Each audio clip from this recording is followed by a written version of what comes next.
In the name of the Father, Son, the Holy Spirit, one God, amen. Peace and grace. Blessed Coptic New Year to everyone. For those who are not familiar with the Coptic calendar, today is 1742. The Coptic calendar. Tut, it's the month is called Tut in Coptic. So cool that you ask. The Coptic calendar started a couple of hundred years after Christ's resurrection, and that's because it was the start of. It started around the time of the martyrs. Okay, where the martyrs were being, most or majority of the martyrs started being killed by the Roman Empire, by the other nations around them. But it was persecution by the Roman Empire at first. Then came the Byzantines and so forth. So that Coptic calendar is basically centered around the age of the martyrs, we can call it. And calendars are important, right? So everybody know why we have our calendars AD, BC. Anybody know? Before Christ and after the death of Christ. Yeah. Okay. So today we're going to discuss a little bit of history, and we're going to go through a timeline. And I have a small little chart up there with a timeline, and we're going to discuss 4 kingdoms.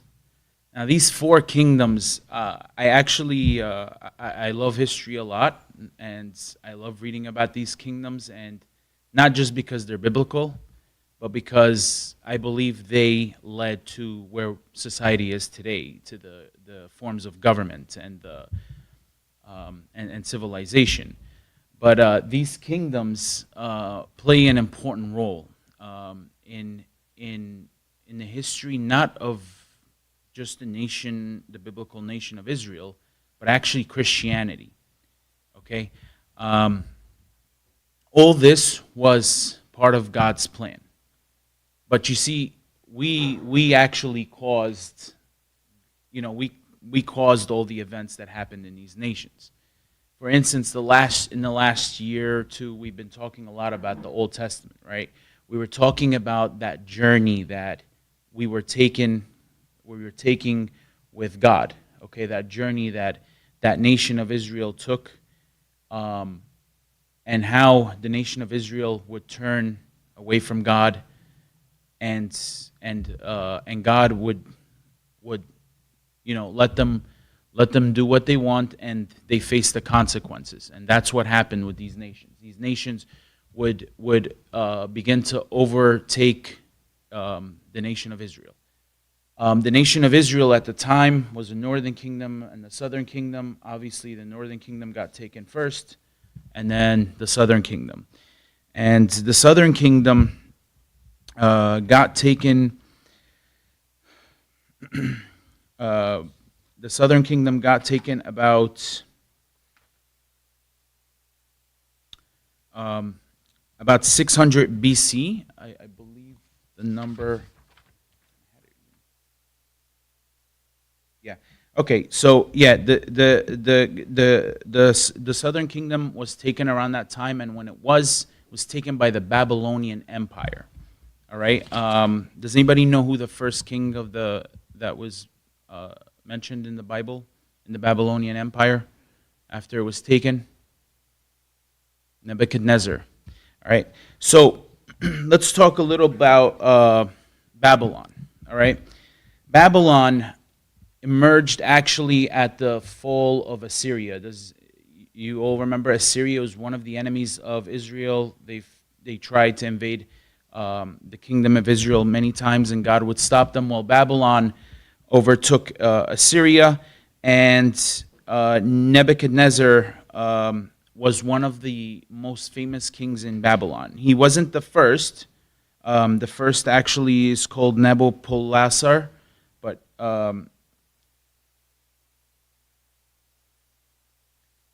Nebuchadnezzar II, he's known as Nebuchadnezzar II, he expanded west and rebuilt Babylon.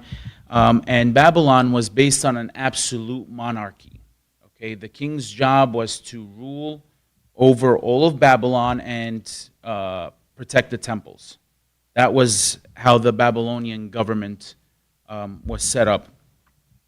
Now, in the book of Daniel, and I'm going to ask someone to pull this out, Daniel chapter 2, verses 31 to 38. In the book of Daniel, Babylon is mentioned as the head of gold. Can someone pull that out for me and read it out loud? Mike is right there. Sure, go ahead, please. Daniel 2, 31 to 38. Chapters 2, 31 to 38. Okay. You, O king, were watching, and behold, a great image. This great image, whose splendor was excellent, stood before you, and its form was awesome. This image's head was of fine gold, its chest and arms of silver, its belly and thighs of bronze, its legs of iron, its feet partly of I iron. want to stop right there. So we're going to go through this, but his head is what? Head of gold. That's the first kingdom, all right? The kingdom of Babylon, all right? And the kingdom of Babylon, Daniel is prophesying to King Nebuchadnezzar, and it leads up to the part where he talks about the downfall of Babylon, but he's talking about the other nations. He's talking about the head of gold. What was the next part of it? Chest and arms of silver. Chest and arms of silver. So that's the next kingdom, and after that? Belly and thighs of bronze. Yep, a belly and thighs of bronze, and that's the next one. And finally? Legs of iron. Legs of iron. So those represent the four kingdoms. So Daniel, in his book, he prophesied about these kingdoms that would actually rule over Israel, because Israel had lost faith in God. And so God basically came and said they will be ruled by other nations. Okay, and this is what happened to them. As a matter of fact, Isaiah, one of the kings of Jerusalem, the Babylonians came to see the temple and all the treasures of a temple, and he was showing it off. And Isaiah actually prophesied that this nation would come and take all your treasures and take the land.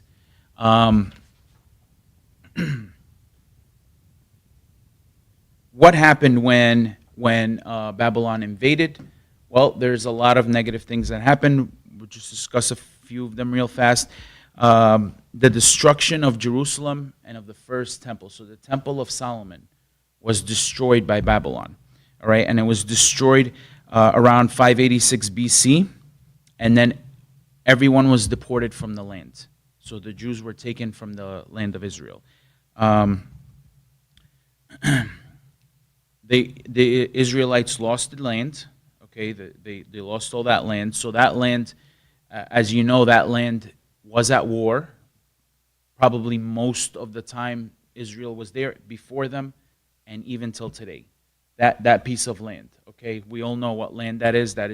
It had many names. Judean territories. It was also the Judean province, the Philistine territories, the Palestinian territories, and now today part of it is called Israel, and the other part Palestine, and then you have Jordan around. So this land actually extended beyond what we know today. Okay, it was a big piece of land. It wasn't just what you see today. That's just the smaller version of it. But the land was taken from the Jews. It was no longer theirs, and Babylon ruled over it.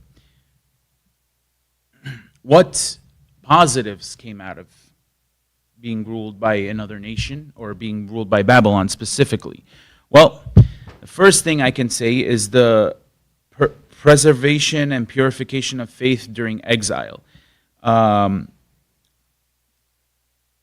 And basically, you find a lot of things that happen throughout the book of Daniel. You have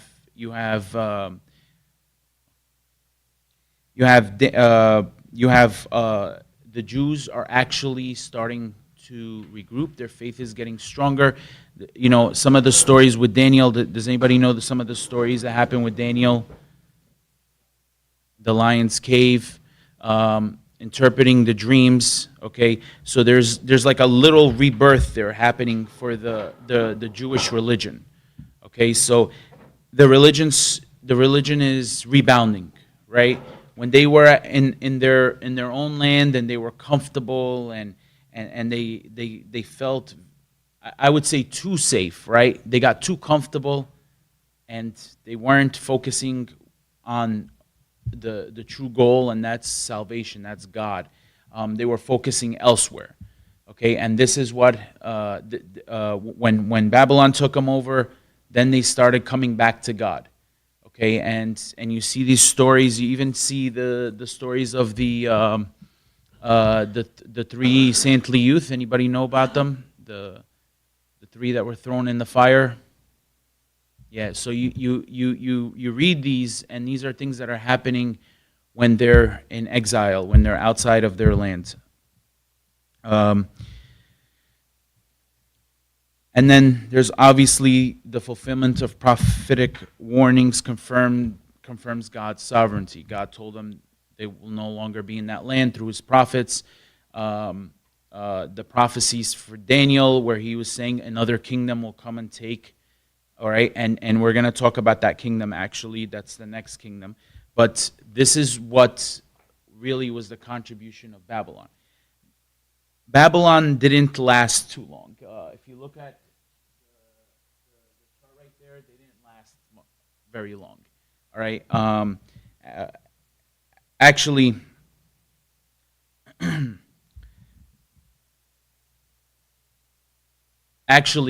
Babylon's demise at the end leads to something very spectacular. Okay, something that was in God's plan, and it would lead up to the days of Christ, when there was a temple there, and Christ was in what the Romans called the province of Judea, I would say. And the next empire right after Babylon was the Persian Empire. Okay, that is the kingdom of silver. Okay, that was mentioned in what you just read. You want to read that part again? And then the image's head was of fine gold, and then its chest and arms of silver. Yes. So that kingdom represented silver, and this is the prophecies that Daniel was saying. Okay, he's talking about these kingdoms. There's other signs of this kingdom. There is the bear raised on one side, a ram with two horns, and the two horns are very important in this case. Okay, what are the two horns?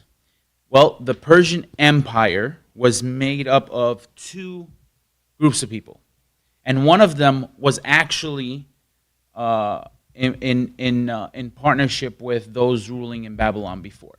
It was the Medes. Okay, so if you ever hear about the kingdoms of Persia, it was actually the kingdom of Media and Persia, and a lot of people don't know this, but these are two people that united together and they ruled.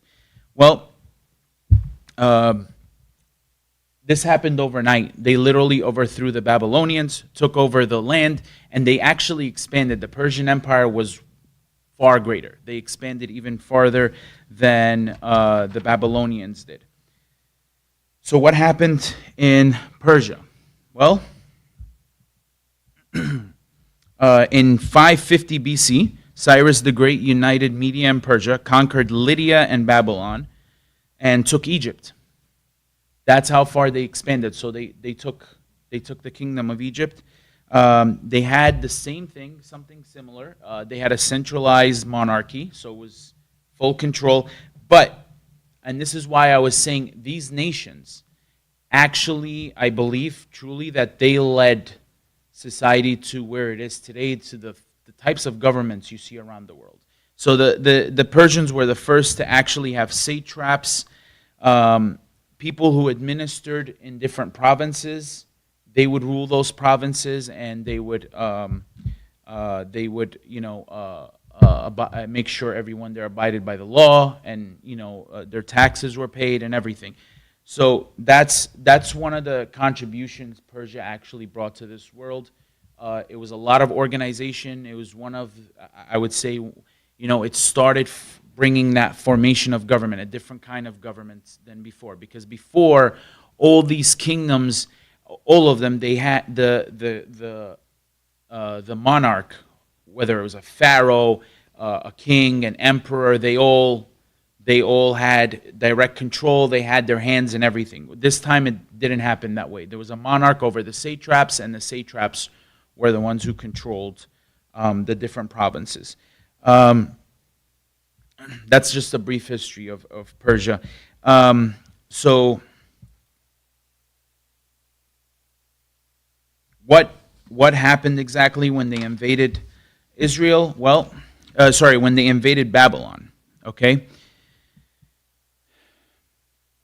Well, I'm going to talk about the negatives first, but to get to the negatives, we have to talk about some of the positives. So during the time of Persia, a couple of things happened. The first one is Israel was given permission to go back to the land and rebuild their temple.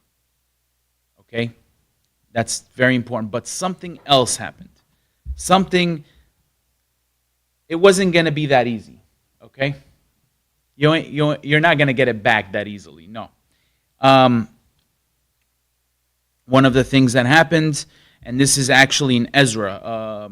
I don't know if we covered that book here yet, but Ezra was the one who led the people back to the land. He wrote the books. He actually wrote his book and Chronicles. He wrote the book of Chronicles, which talked about the kings of Judea, the southern kingdom. It mostly talked about that because that's where the journey began, especially after the split. So there was local opposition, okay? The people of that land, remember I told you that land was at war? That land, nobody wants to give up that land. Everyone's been fighting for it, right? Even before the holy sites, even before the sepulcher, the temple, whatever it was, people were fighting over that piece of land, all right? So the people of that land sent a message because Persia had already invaded the entire land. All the kingdoms there were invaded, right? They sent a message to the king and told him that these Jews are troublemakers and it is not beneficial to the king and the kingdom to allow them to stay in the land or rebuild their temple. Okay, actually they also said the temple brought some form of grief. So there was local opposition to that. The other important thing that happened against Israel and Persia. Does everybody here know Esther's story? So Haman was an Agagite. Can anybody tell me why he's named Haman the Agagite? Okay, I'll tell you. Back in the books of Samuel, all right, I believe it's 1 Samuel, Saul was sent to destroy a city and destroy everything in it. Okay?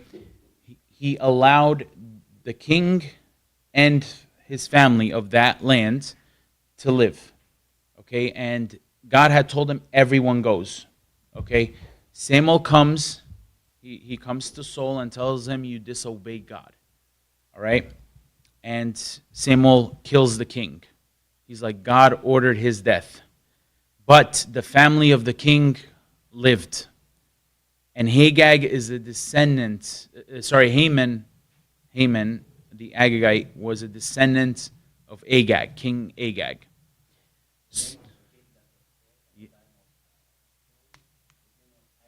Yeah. Yes. Yes, exactly. So he's from that clan. So his family has hated the Jews probably every single generation. So Haman brings these charges against these people, right? He goes to the king. Now remember what I told you. The king in Persia did not have his hands in everything. All right, Haman was one of his top officials, right? Over the satraps, he's even higher than satraps. So whatever he tells the king will trust. Okay, so Haman, because of his hatred for the Jews and Mordecai, who was Esther's uncle, or cousin, I believe it was cousin, he hated the Jews so much, he brought up false accusations and says we need to get the kingdom rid of these people. All right, get rid of these people for the sake of the kingdom. And of course the king, because that's his right hand person, he agrees to it. But the king didn't know that Haman was actually lying to him. So and I'll say the rest of the story in a short summary. Basically, towards the end of the story, Esther finds out about it. She's queen. She's the king's wife. And Esther tells everyone to fast for 3 days, fast and pray. She then approaches the king. Back then in Persia, there was one rule. It was a big rule. I actually read extra biblical sources to actually verify. You couldn't just walk up to the king of Persia and talk to him in the hall. Even officials, even if you're the highest ranking person, you can't just walk up into the hall if you're not invited. If you do, the king has two options. He either puts out his scepter and you touch it, and then that means you can talk to him, or you get killed. So even his wife was under the same law. So she had everyone fast for 3 days, and she knew her life was at risk. She goes into the hall to see the king of Persia, and he extends his scepter, so giving her permission to speak. She goes and invites the king and Haman to dinner. Now, obviously, Haman was boasting about it, right? Esther had other plans. She invited the king to dinner, and then she told the king at dinner in front of Haman, hey, can you come tomorrow? I'm going to throw another banquet for you, and then I will tell you what I want. All right? When he goes again with Haman, this time Esther tells him, she tells him, my people were sold. Okay? It wasn't to slavery, it was to death, right? Haman wants them killed on a specific day and whatever it was. So the king is like baffled. Like I said, he doesn't have his hands in everything, right? He's baffled that she's saying this. He doesn't know she's a Jew. He didn't know she was a Jew. And he didn't realize that her people were the ones going to get purged from the kingdom, right? So, when the king finds out, there's a lot of scenes, right, from it. You can put in your head. He leaves for a second or turns his back for a second, and Haman is like harassing the queen, begging her to talk to the king on his behalf so he doesn't lose his life. And then the king, sees him harassing her, and has him hung on gallows that were actually built for Esther's cousin. Okay, so Haman was going to hang Esther's cousin Mordecai, and instead the king has him hung on those gallows. And then the rest of the story, Israel is saved. They were given permission on the day that the Persians were told to kill the Jews.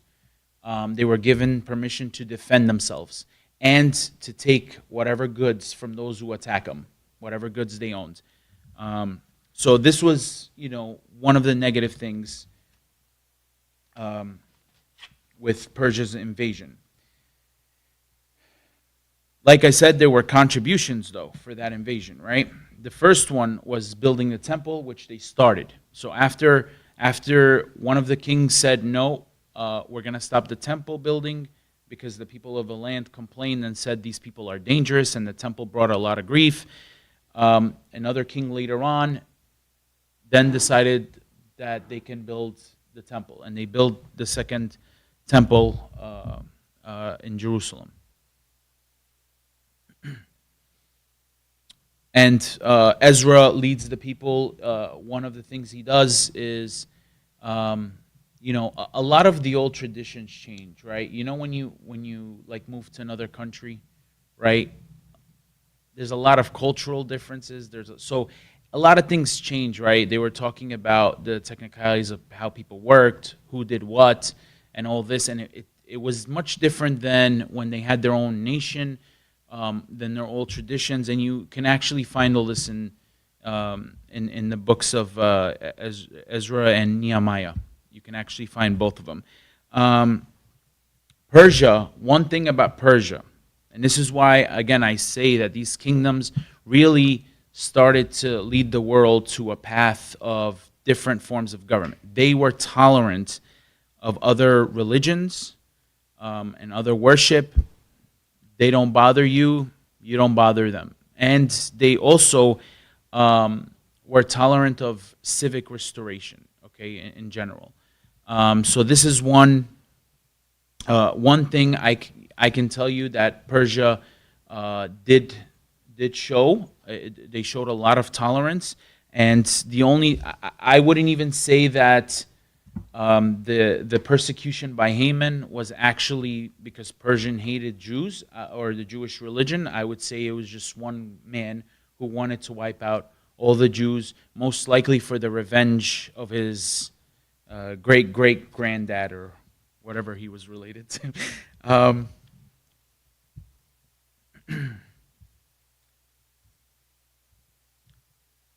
The next kingdom, all right, which is the kingdom of the Greeks, the Hellenistic Macedonian kingdom.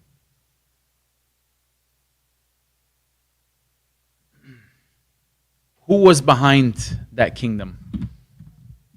Huh? Yes, Alexander the Great. All right.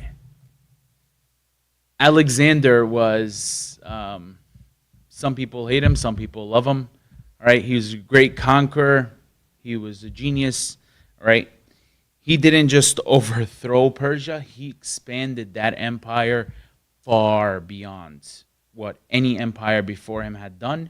He went all the way to India. Okay, so he was deep in Asia.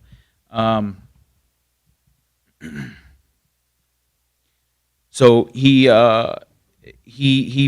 did this expansion, and he was the one who overthrew the Persian Empire. When he did that, there was something new that happened. Okay, and something that's actually that impacted Christianity.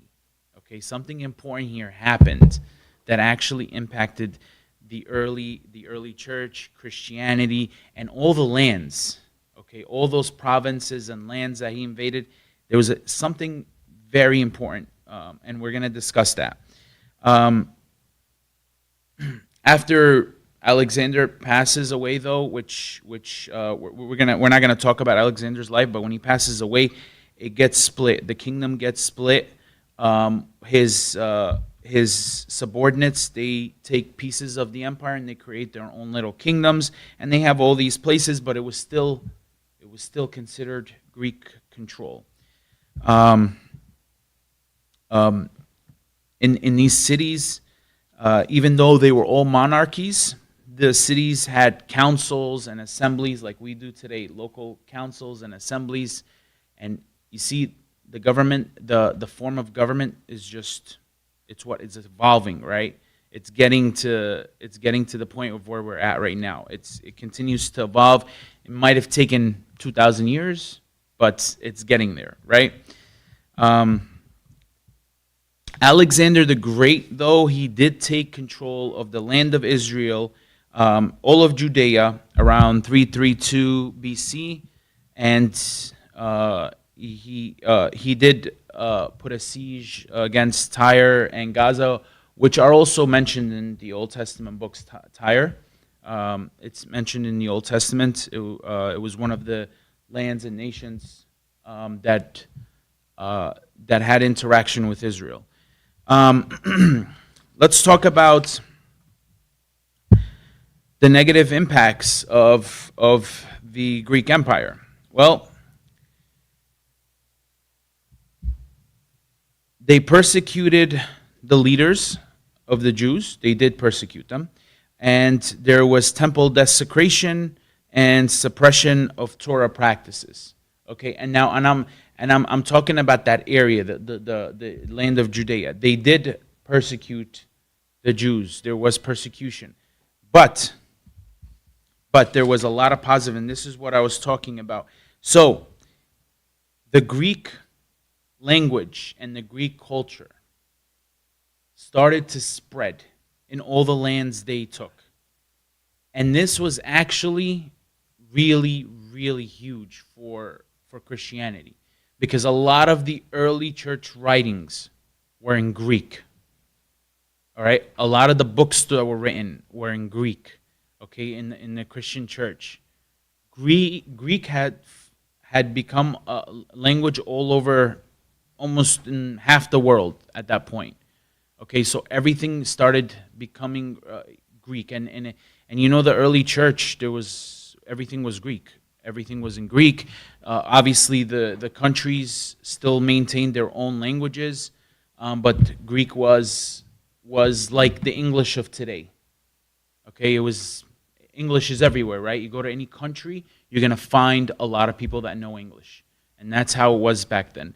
So that was a huge impact to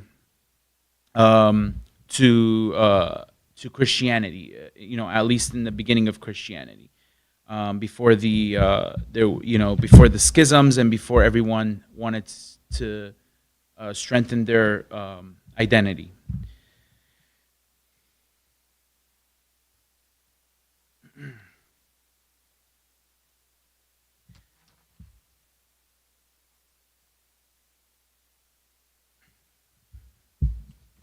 Sorry, just a second. All right. Now, before we move on, the Greeks, after Alexander, if you read the history books, even though they split and they had their own armies and stuff and they had multiple nations, they began to weaken. Okay, they began to weaken, and unfortunately, they fall to probably one of the greatest empires and longest lasting nations, I would say, on earth. Lasted a very long time, and that is the Roman Empire. All right, Roman Empire is the iron, right? Their symbol is the iron. Yep, read it. The image's head was of gold, of fine gold, its chest and arms of silver, its belly and thighs of bronze, its legs of iron, and its feet partly of iron and partly of clay. Yes. But before we move on to the whole biblical story behind Rome, let's talk a little bit about the government of Rome, how it was formed. So, Rome was first, yeah. From like 400 BC, because from what I know, like the Roman Empire started in 27. No, and that's where I'm going to get to. Oh, okay. Okay? So the Roman Empire, the empire started in 27 BC, but Rome did not start in 27 BC. It started way before that, and that's what I'm going to get to. So Rome started under rules of kings. Okay, different kings ruled it. They weren't emperors. There was no empire. Okay? And around 509 BC, they actually expelled all the kings. They got rid of the kingship. They got rid of all. And Rome was, in my opinion, probably the first republic, or if you want to call it a democracy. I mean, we live in a constitutional republic right now, so it was something similar. Their Senate had all the power. Okay? And their Senate would actually give power to certain people, like officers, any government officials in Rome. They're the ones who controlled everything. So there was a republic there. The Senate was elected by the people. So, and that's how Rome actually started. Okay, and if anybody reads how the emperors came into play. The first one, obviously, is Augustus Caesar. So whenever they would go to war, the Senate would give power over military to a person, okay? Because you need one person, right, to manage the war. You're not going to have 30 or 40 senators, deciding where this army is going to go next or what it's going to do next, right? So Augustus Caesar takes power from the Senate, but he doesn't hand it back, all right? And in 27 BC, it becomes an empire, okay? He doesn't hand back power to the Senate. Senate could have taken power, but they would have lost because he has the military behind him, all right? He can walk in to Rome with the military, kill off all the senators and the government officials, and take it over by force. And basically, the senators were still there. They were still managing the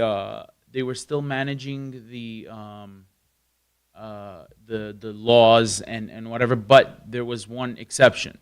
Caesar still had say over their decisions. He can override them. He can nullify them, whatever he felt. But the Senate was still there, and they basically became a show, right? Today we have monarchies like in the United Kingdom, but the monarchies are there for show. They have very little power. I mean, there are laws which allow them during wartime to take more power, but you see Parliament has all the power, right? In this case, that wasn't the case. Now, before Augustus Caesar takes over the Rome completely, right? In 63 BC, Pompey, who was a Roman general, he takes over the lands of Judea, the province of Judea. Okay, so Roman influence had already began there, and later on it would become a Roman province. So the Roman Empire, you're right, it did start in 27 BC, but that's because an emperor took power. It was there before.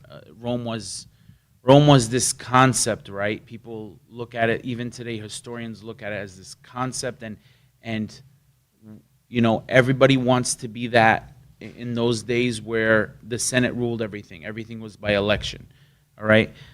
We see it a lot today. We just don't see as much as some of us might want to see.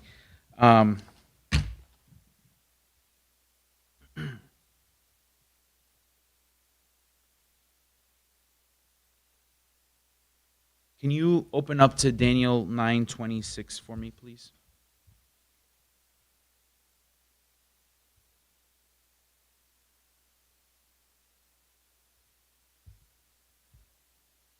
Go ahead. The 62 weeks Messiah shall be cut off, but not for himself. And the people of the prince who is to come shall destroy the city and the sanctuary. The end of it shall be with a flood. Until the end of the war, desolations are determined. Thank you. So Daniel is prophesying about this fourth empire. And he's prophesying about what they're going to do. Okay? And he literally foretells the destruction of the temple. Okay? And it's a second temple because during Daniel's time, there was no temple. The temple had already been destroyed by Babylon. So he's foretelling the destruction of a sanctuary, right? If you lived in those days, it makes no sense to you, right? You have no sanctuary, you have no temple, but he's foretelling the destruction of a second temple, which happens in 70 AD. So, what negative impacts did Rome have on Israel? Well, there was conquest, okay? There was taxation. You all know that the taxes were high. In the Roman times, even the Jews went up to Christ and asked him, should we pay our taxes to Caesar? And Christ responds, give unto Caesar what is Caesar's, and give unto God what is God's. And And obviously, we just read the Second Temple is destroyed in 70 AD. Positive things that came out of Rome. Well, the positive things, again, Rome is another nation that actually, I would say, helped Christianity spread like wildfire. One thing about the Romans, they were great at building roads. Okay? They were great at building roads. They connected everything. They wanted trade all over the empire. Okay? They wanted trade because every transaction that was happening, the Romans, what? They collected taxes. It was great for them. Rome was powerful, rich. They had everything, right? So, how did this help us? Well, the apostles used all those roads to preach. They went from town to town, city to city, and these were all Roman territories, and it just spread like wildfire. I mean, Paul was a great example of it. He went everywhere and ended up in Rome. Even during the times of persecution, those roads were still open because obviously, there's trade, there's things going on, so, it spread like wildfire. And this is one thing, they actually, I would say that contribution they gave is what brought their downfall. All right, that contribution, maybe it was a few hundred years later, but it brings the downfall of these emperors that were persecuting everyone that didn't believe in their gods.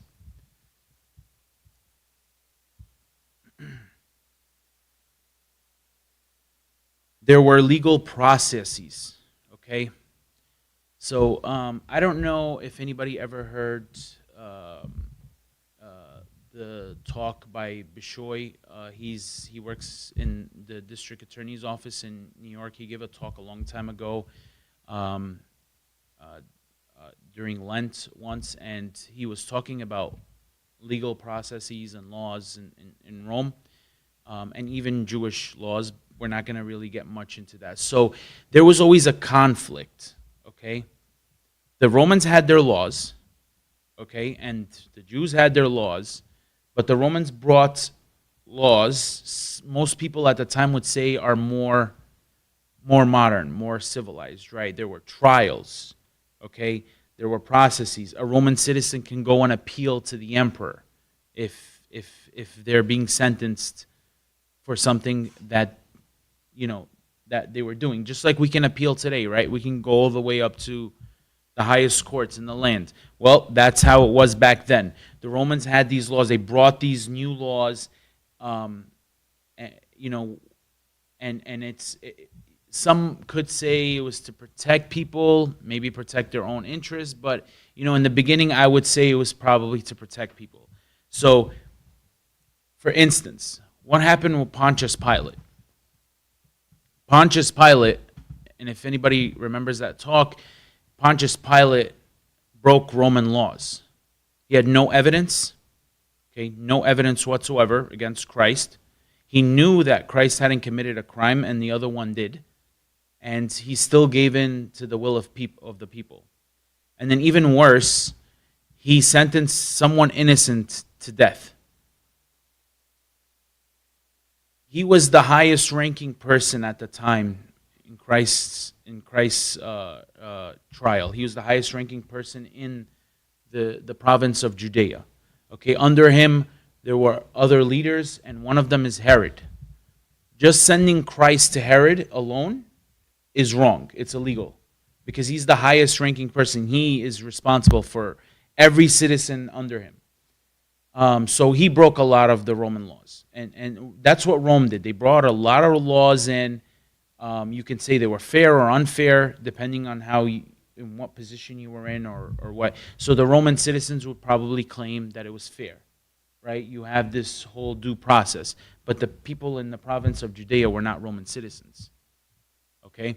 And most of the time, the Jews at the temple, the Pharisees and the Sadducees, they would be ruling with Jewish law over their people. But, as you know the story, they can't kill Christ, they can't sentence him to death, and even if they could, they weren't going to do it because the Passover is coming up.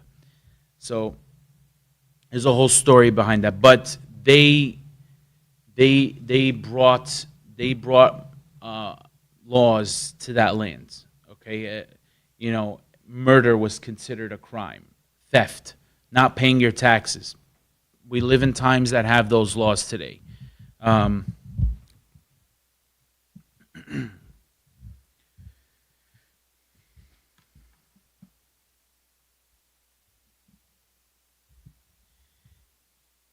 The Roman Empire doesn't just end at when Israel ends and Christianity starts. The Roman Empire continues. And because of it, Christianity spreads all throughout the world. All right? That's why I was telling you in the beginning, it was all part of God's plan. Okay? The Son would come from, the Son of Man would come down from, would come down during those days when the sanctuary was there. And it all led up to that. And then after that, Rome just became a tool that God used to spread his word around the world. And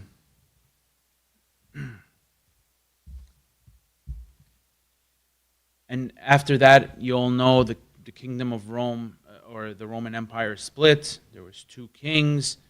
And later on, there will be Constantine. The Christianity will become the official religion of the Roman Empire. His mother would be known for finding all the holy sites and the cross. So I don't know how many people have been to Jerusalem here, or the Holy Land, I should say, because it's more than Jerusalem. Well, Helen found most of those places through visions. She got visions from God. She's actually considered a saint. And the story behind Constantine, he was an idolater. There's conflicting stories. A lot of people consider him a saint, or we don't know his entire story. There's a lot to it, but we know that Saint Helen, his mother, was a saint, and God revealed to her where everything was. And that's why if you go to the Holy Land today, when you go see the sites, they'll always tell you this is where her visions led, even to the cross of Christ. But it doesn't stop there. So I know today we're talking about 4 empires, right? But there's the 5th empire. There's the 5th empire, and that's, or I would say the 5th kingdom, not empire, the 5th kingdom, and that is God's kingdom. Can you pull out Daniel chapter 7, verses 13 to 14? There's going to be a few verses we're going to read in there. Anybody want to read it? Do you want to read? I was watching in the night vision, and behold, one like the Son of Man, coming with the clouds of heaven. He came to the Ancient of Days, and they brought him near before him. Then to him was given dominion and glory and a kingdom, that all peoples, nations, and languages should serve him. His dominion is an everlasting dominion, which shall not pass away, and his kingdom, the one which shall not be destroyed. So Daniel is prophesying about who he's prophesying about God. Do you remember, I think it was like a couple of months ago, I mentioned this, and I mentioned this a few times. The Son of Man is mentioned a lot in the Old Testament. You know how people try to say Christ didn't exist before his birth? There's people who will say that. He did. Okay, the Son of Man is mentioned many times, even from the days of Abraham. Okay, the Son of Man is mentioned in the Bible, and Daniel is talking about him. Okay, he's talking about his kingdom, his dominion. And this is really the 5th kingdom. The 5th kingdom that Daniel is talking about, that's God's eternal kingdom. And that's where we will end up if we focus on that one true thing, which the nation of Israel failed to do, and that is focus on salvation, focus on God. It was never about a kingdom. It wasn't about who you ruled by. As a matter of fact, till this day, we bless our leaders. Okay, if you ever, there's a lot of services in church, and I'll give you an example. Lent, during the weekday liturgies, there's litanies praying for our leaders, whether it's a president, a king, whatever it is. But there's prayers. We bless our leaders because at the end of the day, it doesn't matter who you're ruled by on earth, right? What matters is our salvation, and that's what Israel missed. That was the one thing they forgot. It wasn't about them ruling a piece of land. It wasn't about them fighting over a piece of land. It wasn't about that. It was about they were God's people. They were going to inherit not just land. It wasn't just inheriting that land. It was going to be inheriting the kingdom of God. Okay, and that's where they got sidetracked. They got too comfortable. Of course, Daniel is bringing hope, an everlasting peace under a Messiah, hope of justice, everlasting peace under a Messiah. And that's where we are today. We're there's no, we're ruled by different governments, different peoples. You all see what's going on around the world. Okay, till this day, God's people will be persecuted, and that piece of land, that piece of land that everyone thinks is so important, is being fought over till today. Many people believe it's going to bring us to the end. Every kingdom that Daniel spoke of, every fight over that kingdom. I mean, even after those 4 kingdoms, or during those 4 kingdoms, actually, at the end of the Roman Empire, what happened? The Crusades. Okay, you had the Crusades. The Pope of Rome decided to start crusades to take back the Holy Land because they were invaded. So the piece of land is always being fought for, and everybody's forgetting where the real goal is. Okay, it's not that piece of land.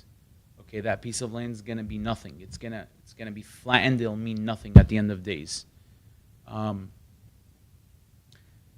Does anybody have any questions?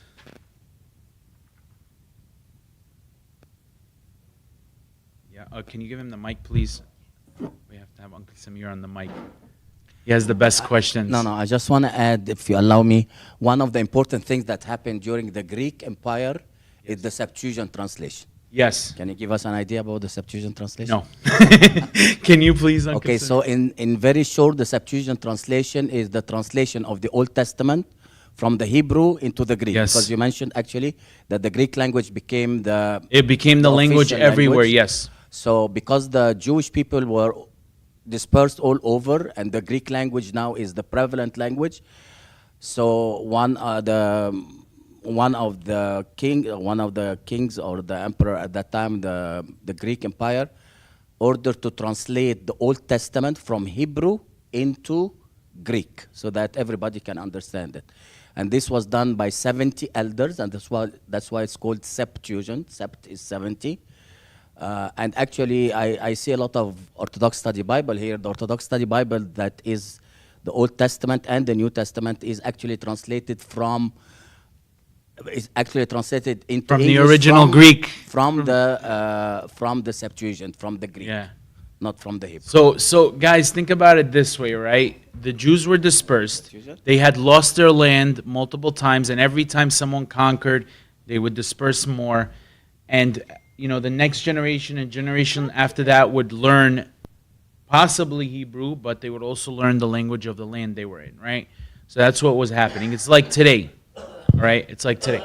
I get made fun of, like I just came back from Egypt. I get made fun of because my Arabic is just a complete, mess. But we have the Bible in English, right? The English is the prevailing language here. You go to France. French is the prevailing language there.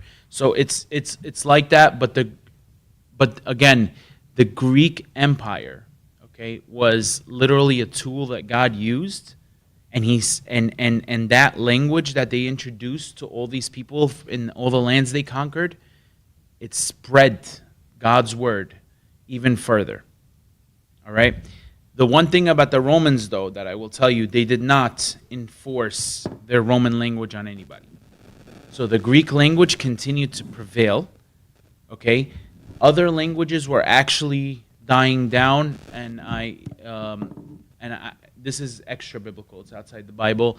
For instance, the Hebrew language was really centered to the area of Judea. Okay, it was mostly centered there.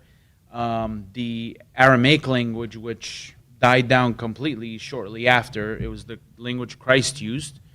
That died down completely, and it became what? Latin, right? Latin started to spread, okay, but not because the Romans were pushing it, it just happened, and it spread all over Rome and those parts of the empire, and Greek spread everywhere else.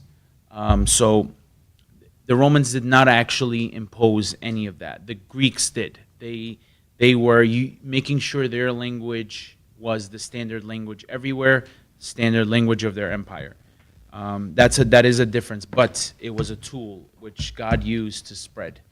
Take the mic.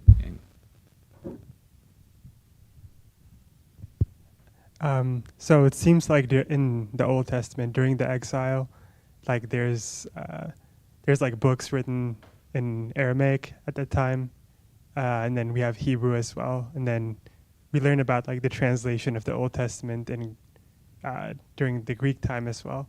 How come it seems like during once the Persians took over during the exile, how come there was no like linguistic, I guess, influence there, or is there? Like, Well, hold on. The Persians didn't exile the Jews. They didn't enforce. So they didn't make people get rid of their culture, their religion, their language. They didn't enforce any of that.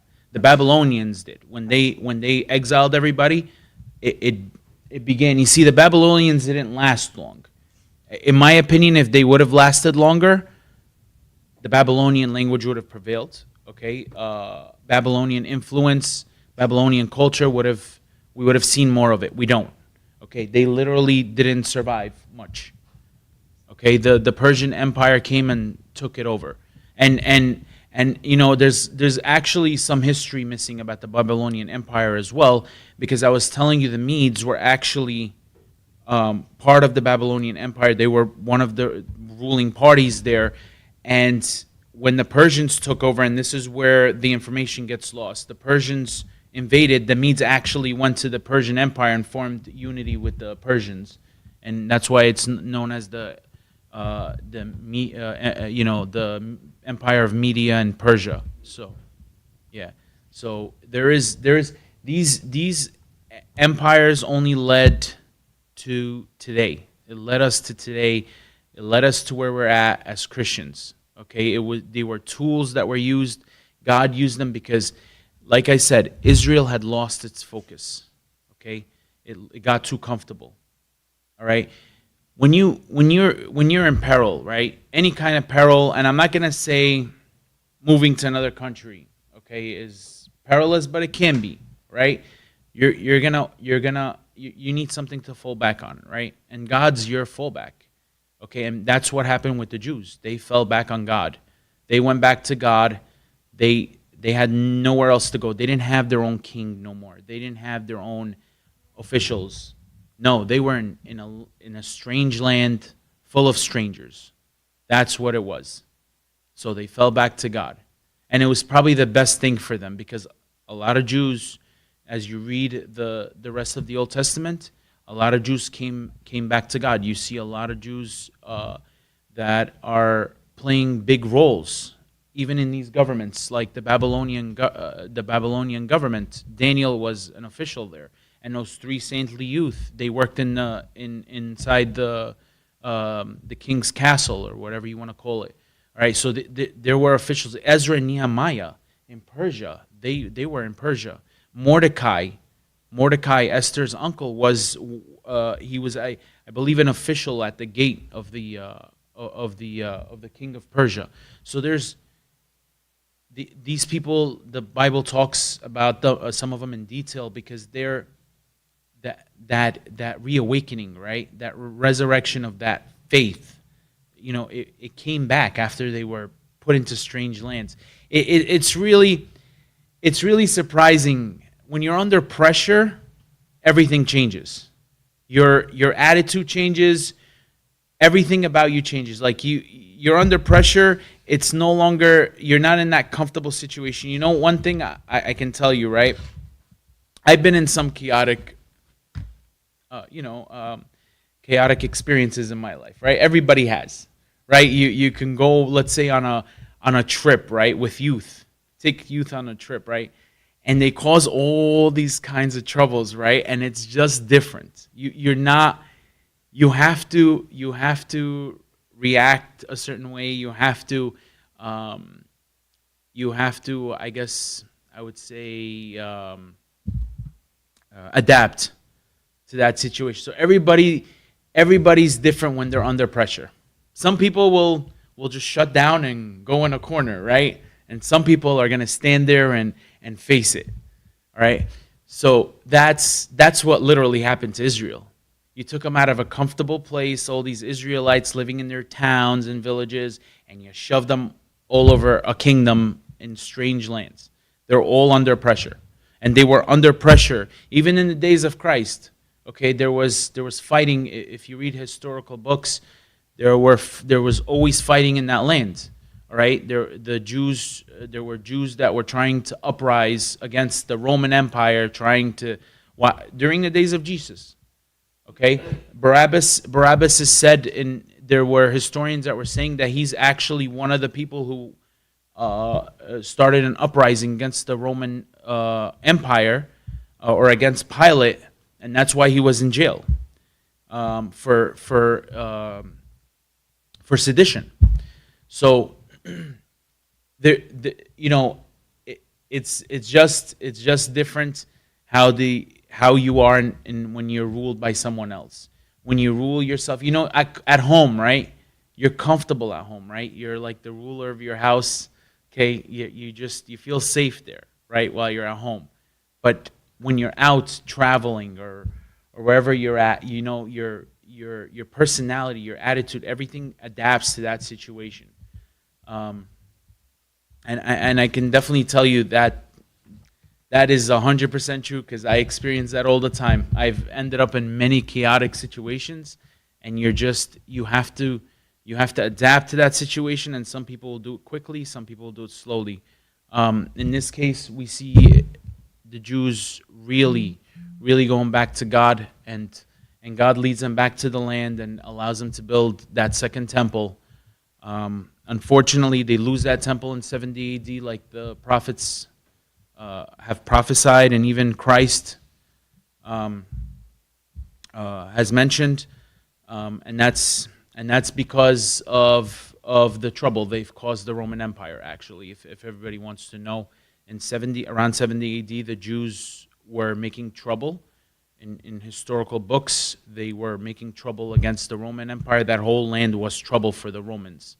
It was actually, I think they said it was the least profitable province for the Roman Empire. Okay, they lost soldiers there. They lost leaders. They lost like a lot over there. So that became like they called it the snake's nest. Okay, and it became that, and so they had enough, and an emperor came and knocked down the temple. So, yeah, you want to give her the mic?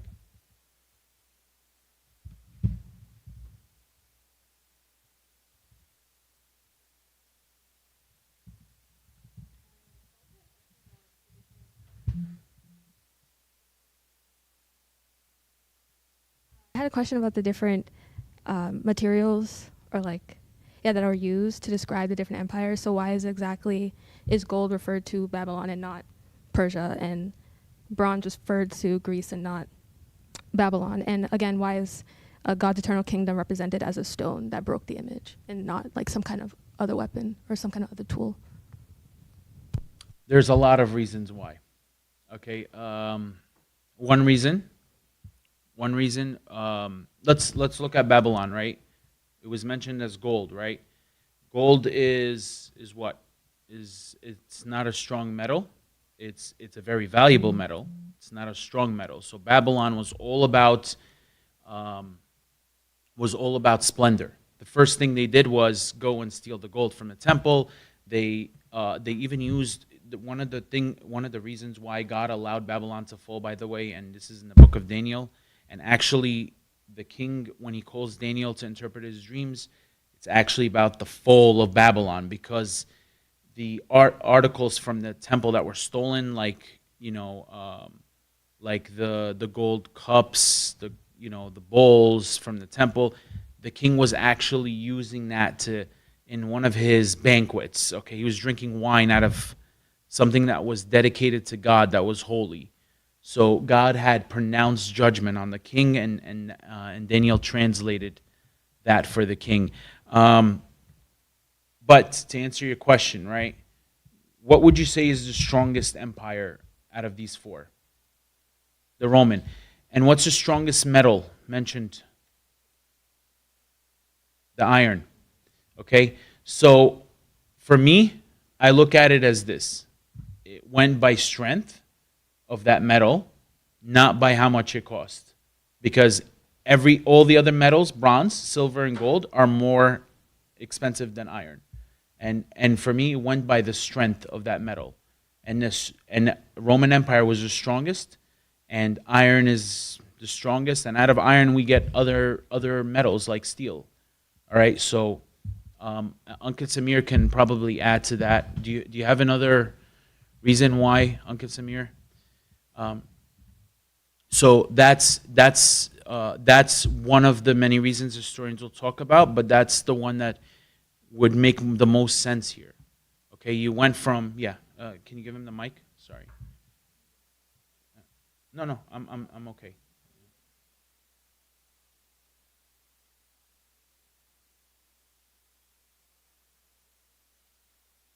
Well, there was only 4 metals mentioned. Yes. Yes. Yes. So the stone, the 5th kingdom, it's not one of the 4 empires. It's the 5th and final kingdom, the kingdom of God. Okay? And that's the goal. That's where Daniel is trying to get us to focus at. All right? And that's what the stone represents.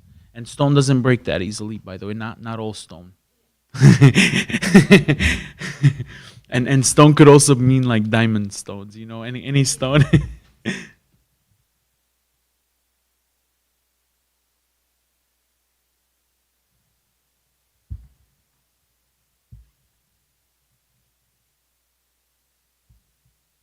Yes, sir. It was like a follow-up question.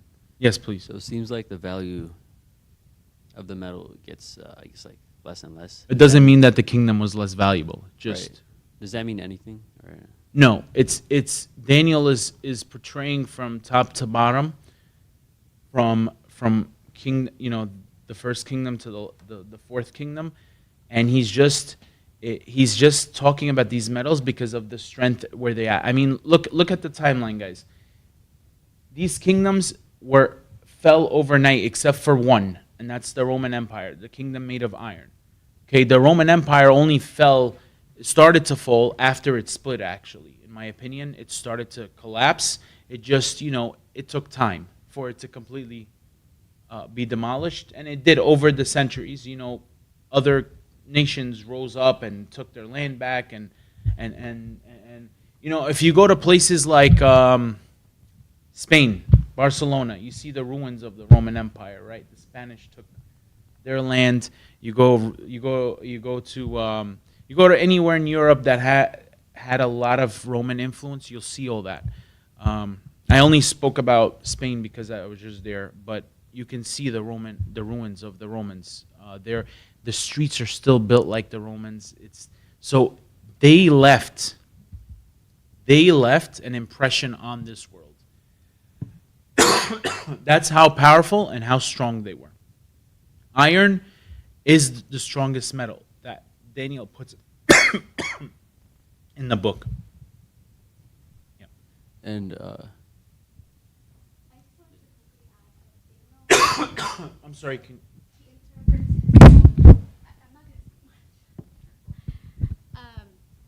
I was just going to say he interprets his own dreams in the same book, like in the same chapter. So like for chapter 2, like he explains it in like I think starting. I can read the important parts, I guess, as for the question that you guys just asked. Let me quickly find it. 1 second. Yeah, so this image's head was of fine gold, its chest and arms of silver, its belly and thighs of bronze, its legs of iron, its feet partly of iron and partly of clay. You watched while a stone was cut out without hands, which struck the image on its feet of iron and clay and broke them in pieces. Then the iron, the clay, the bronze, the silver, and the gold were crushed together and became like chaff from the summer threshing floors. So he keeps going, and even on chapter 7, he goes ahead and talks about, like, there is a dream, the dreams of the animals, the 4 animals, the lion, all of those animals. He again explains what his vision was after he talks about what he means, I think. Yeah, anyway. So just, if you guys want to, I guess, read more about that, he sort of interprets his own dreams.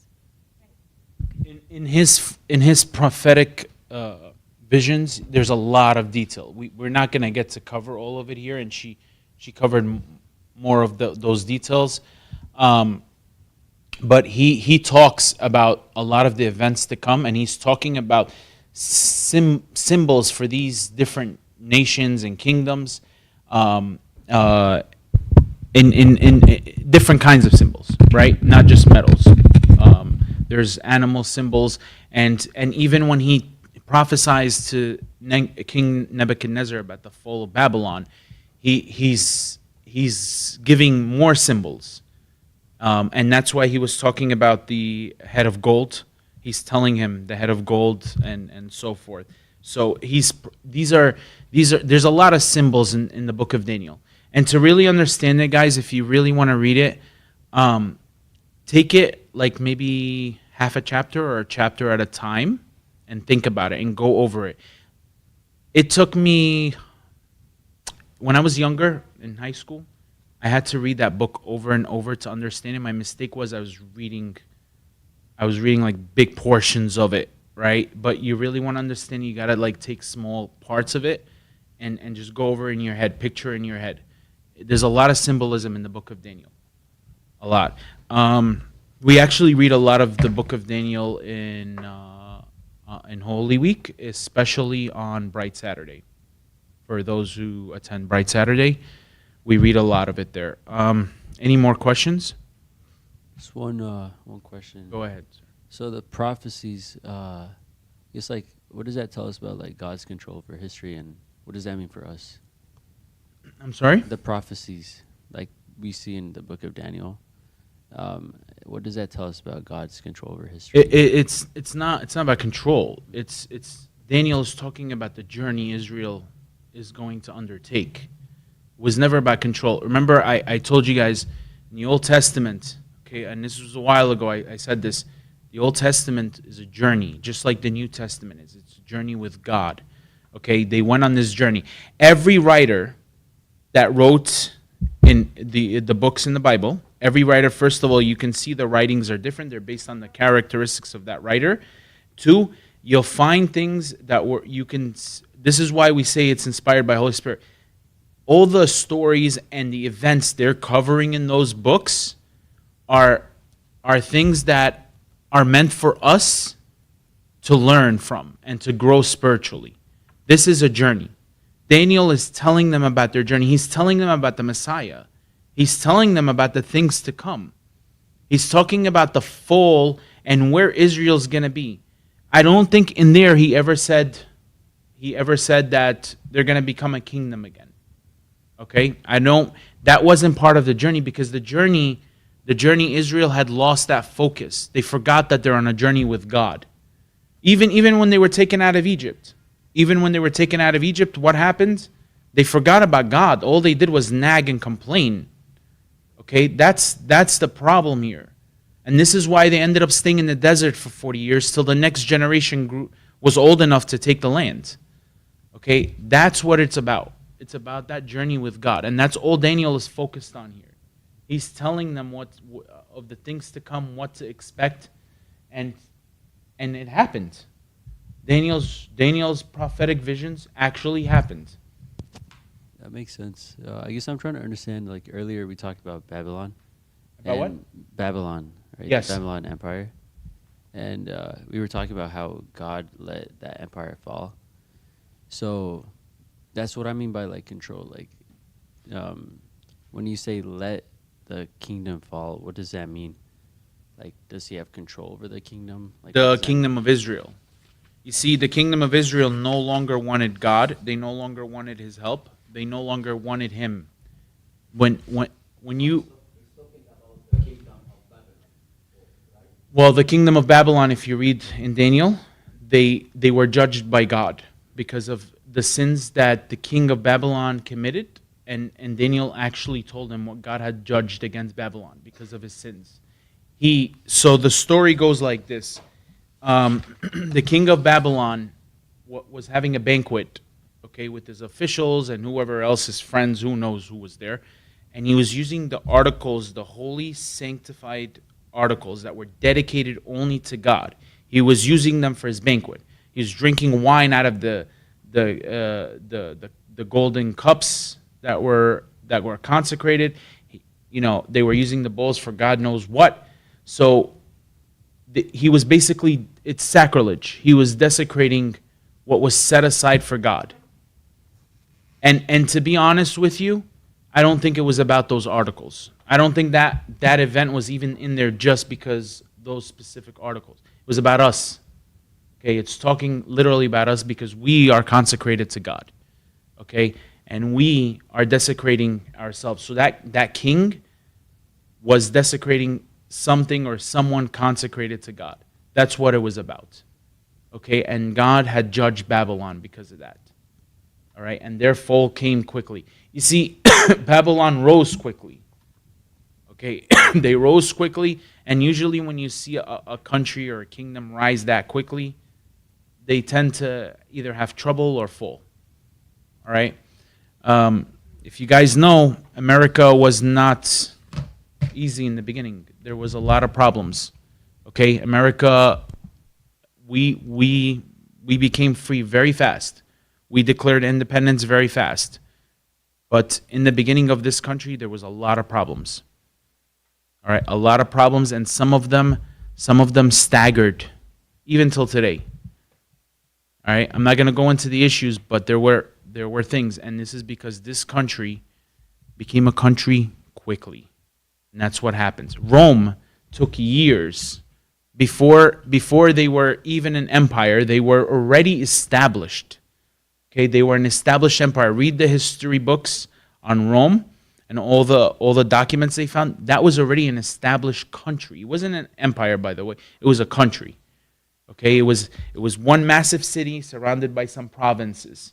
Okay, they were already there. They were established. It didn't happen overnight. They didn't go and declare independence. They didn't do any of that. Okay, that's the difference. Babylon overthrew the Assyrians and then decided to invade as much as possible. Okay, they obviously didn't invade as much as the Persians did. Okay, they didn't get that far, or the Greeks. All right, but that's what happened. I mean, even the Greeks were established, by the way. They had multiple. If you guys know in Greek, there were multiple empires in Greece. Sorry, there were multiple empires, and Alexander the Great united all of them and went out to invade or conquer the world. That was his goal.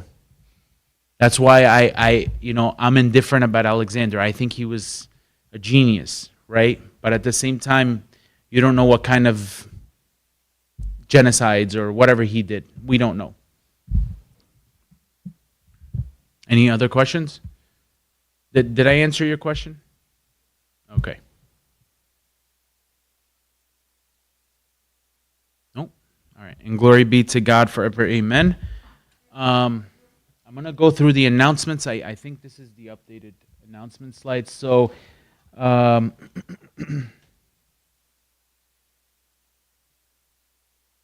okay, so coming up, September 29th, we have service night at 7 p.m. Once a month on a Monday, we come here, prepare sandwiches. We usually start at 7, and then if there's time after a small talk, we go out and give out the sandwiches, or we drop them off at a couple of shelters here. The There's a back to school donation drive. So we're collecting new school supplies, backpacks to support students as they head back to class. Every donation, big or small, makes a difference. You can bring your donations here to church. Okay, and let me see if there's anything else. Oh, yes, and there's a trip to Egypt. I believe it's still open. You can find that at travels.sm.nyc, and that's where usually the trips are posted. Travels.sm.nyc.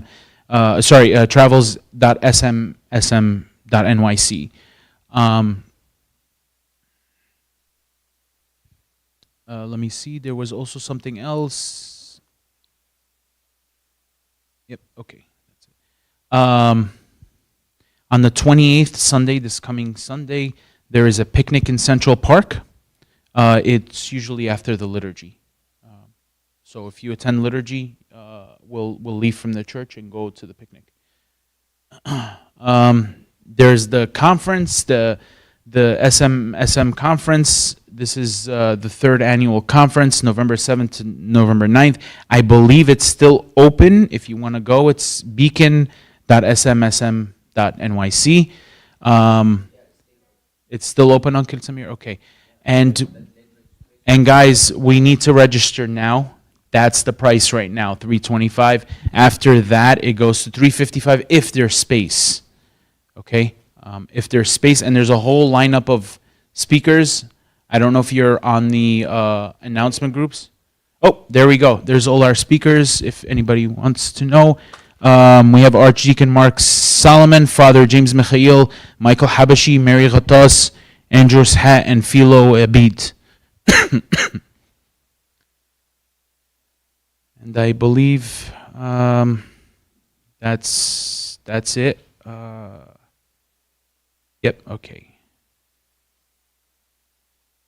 Oh, yes, and we have campus ministries. I know a lot of you are in college, undergrad or grad. We do have a lot of campus ministries. If you want to learn more, go to campus.sm.nyc. If you want to get the links to all these announcements, trips, everything, links.sm.nyc. You'll find everything there, and I believe that's it. If you all want to stand up for prayer.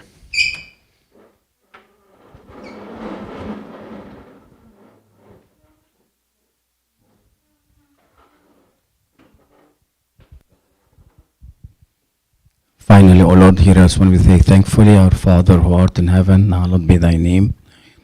Thy will be done on earth as it is in heaven. Give us this day our daily bread. Forgive us our trespasses as we forgive those who trespass against us. Deliver us from the evil one. Through Christ Jesus our Lord, for thine is the kingdom, power,